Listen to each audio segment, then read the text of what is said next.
Flights are severely disrupted, including those flying between Hong Kong and London. 2 kids who climbed out of the window are rescued by firemen.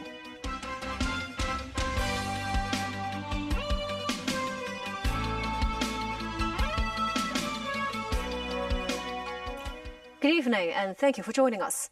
Britain's Heathrow Airport was forced to completely shut down for at least 24 hours, the first time in 15 years. The power was knocked out due to a nearby electrical substation which caught fire overnight. Over 1,300 flights to and from the airport on Friday were affected. Danny Zhou has the story. Late Thursday, the London Fire Brigade was called out to a fire at the North Height electrical substation in Hayes, West London, which supplies Heathrow Airport with power. About 70 firefighters and 10 fire engines were dispatched to the site. More than 16,000 homes were reportedly left without power, and 150 people had to be evacuated. Authorities said the fire was brought under control Friday morning, but the cause is still under investigation.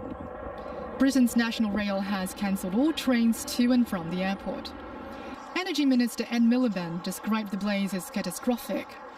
He said Heathrow Airport's backup generator was also cut off, adding that the national grid is working to use another backup system to restore power to the airport.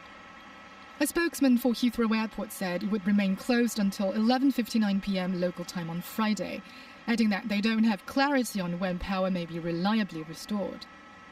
Over 120 flights in the air bound for Heathrow were forced to divert or return to their originating airports, according to flight tracking website Flightradar24. Cathay Pacific Airways has rerouted 2 of its overnight London flights to Amsterdam and cancelled at least 2 daytime flights to Heathrow. Reuters reported that Emirates, Air India and SAS have cancelled all their flights to and from Heathrow on Friday. Australian airline Qantas also diverted its Singapore, London and Perth, London flights to Paris on Friday. A spokesman for London's Gatwick Airport said they are operating as normal and are ready to provide support by accepting diverted flights from Heathrow. Danny Zhou, TVB News. Owing to the temporary closure of Heathrow Airport, flights between Hong Kong and London were severely disrupted. Some flights bound for Heathrow were diverted to Amsterdam, while one returned to Hong Kong. Samantha Lee tells us more. It was a difficult day for London-bound passengers as they checked in for their flights to Heathrow earlier today. One of the flights scheduled to take off at 1:30 p.m. was cancelled at around noon. Passengers were forced to collect their already checked-in luggage. This passenger said the airline had arranged another flight for Sunday. Another passenger said he felt hopeless and described the scene as chaotic because the airline was unable to handle the matter. This man, who was heading to the UK, said he learned about the Heathrow incident on the way to the airport, but he was still waiting for the airline to confirm whether his flight would be cancelled. Because of Heathrow Airport's temporary closure, all Cathay Pacific flights from London to Hong Kong were affected. 2 of the London-bound flights were cancelled, while 1 returned to the city. And 2 flights that departed yesterday were diverted to Amsterdam. A passenger who was on the flight that landed in Amsterdam said they were only told 10 minutes before landing that they were not going to London and no further arrangements were made. British Airways said the airline was working as quickly as possible to update affected passengers on their travelling options. Flights already on their way to Heathrow would be directed to other UK airports where possible. Samantha Lee, TVB News. A committee under the Housing Authority passed a measure to tighten rules for well-off public housing tenants. Currently, households that earn 2 to 5 times the income limit are paying 1.5 times to double the standard rent. After the policy update, they would have to pay 2.5 to 4.5 times the regular rent. If a tenant's income is 5 times over the limit, the rule remains that they will have to move out of the flat immediately. But the committee is considering tightening that threshold, which means more well-off tenants could be forced to return the flat. The rental changes are expected to affect around 5% of public rental tenants, or around 40,000 households. Two infants climbed out of a window of their Fanling flat and sat dangerously on the ledge before being rescued. The police have arrested their parents on suspicion of child neglect. Timothy Lee tells us more.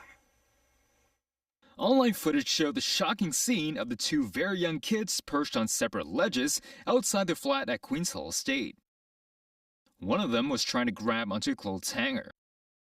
The incident happened around 10 a.m. when passersby alerted the police of the dangerous scene. Police and fire services personnel arrived on site to conduct rescue operations, with a police officer successfully dragging one of the kids back inside the apartment. The second boy was saved when a firefighter climbed outside the flat window and lassoed him with a rope.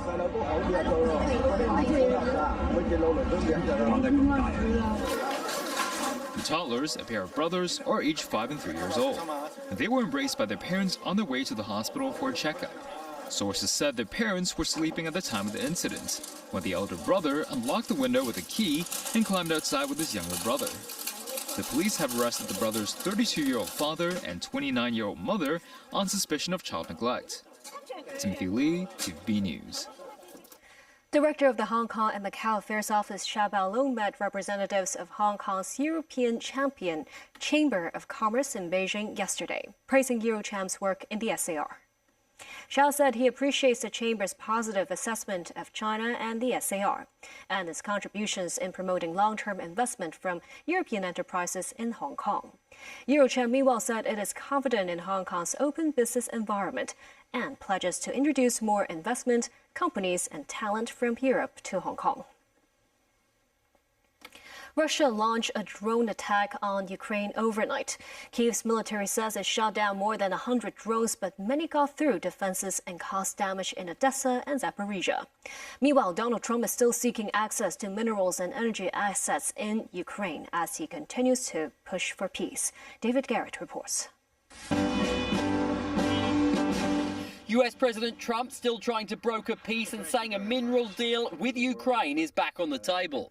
Ukraine, we're doing very well with regard to Ukraine and Russia. And one of the things we are doing is signing a deal very shortly with respect to rare earths with Ukraine, which they have tremendous value in rare earth, and we appreciate that.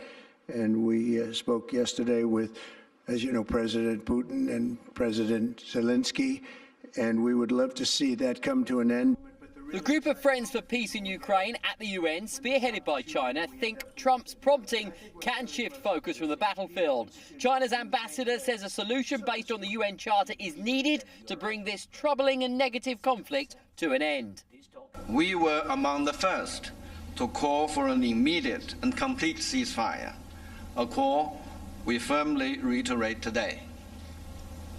We believe that prioritizing peace and protecting innocent lives, particularly those of women and children, must remain the forefront of all efforts. European leaders are worried lasting peace cannot be achieved. British Prime Minister Keir Starmer met with the military commanders of more than 20 countries, saying it is important any peace deal is defended. A deal without anything behind it is something that Putin will breach. We know that because it's happened before. And I'm absolutely clear in my mind it will happen again.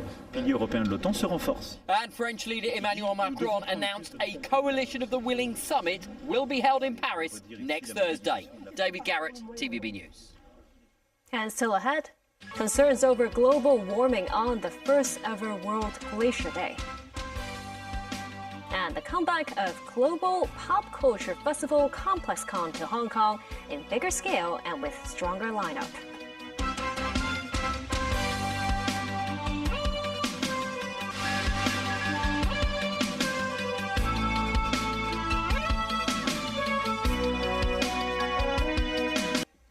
Today is the first ever World Glacier Day, an international observance established by the United Nations to raise awareness about the rapid retreat of glaciers worldwide. As experts warn of accelerating ice loss, visitors at Argentina's Perito Moreno Glacier watch as massive chunks of ice break away and crash into Lake Argentino, a natural occurrence but also symbolic of broader climate concerns. World Glacier Day is intended to promote glacier conservation, as these frozen giants represent some of the planet's most crucial freshwater reserves. According to UNESCO, glaciers are fragile mirrors of climate change, reflecting rising global temperatures through their retreat and ice loss.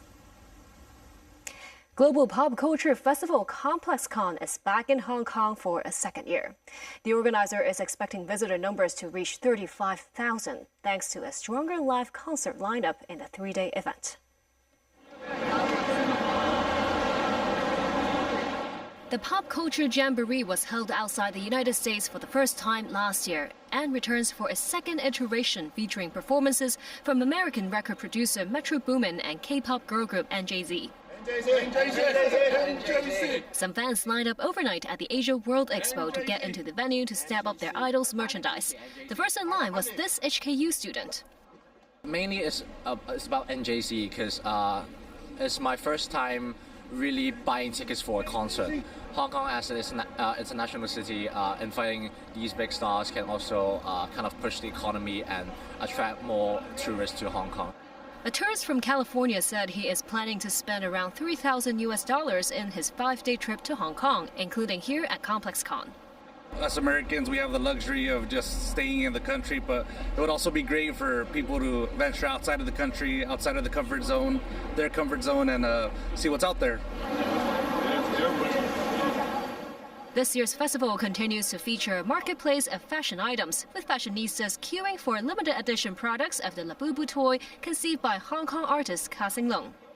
Hong Kong brands, we act quick, we work hard, and then we have so much talent that other country should explore. And brands with Hong Kong flavors. I hope we could do some more to learn more about pop culture, especially more local support, more matching with other country, no matter designer brands, and then we need some more. The Labubu and Nata, that's very popular. So I think as long as it has a interesting story behind and then great artwork that's very distinguishable from some like something from the US or the Europe has a local style to it. I think it would be great. At ComplexCon Hong Kong, the tourism board introduced this Mahjong experience zone for the first time, allowing tourists and locals alike to try out this traditional Hong Kong pastime at this global trend-setting event. Deputy Chief Secretary for Administration Chek Wing Hing also joined the Pop Culture Jamboree. The event will wrap up on Sunday.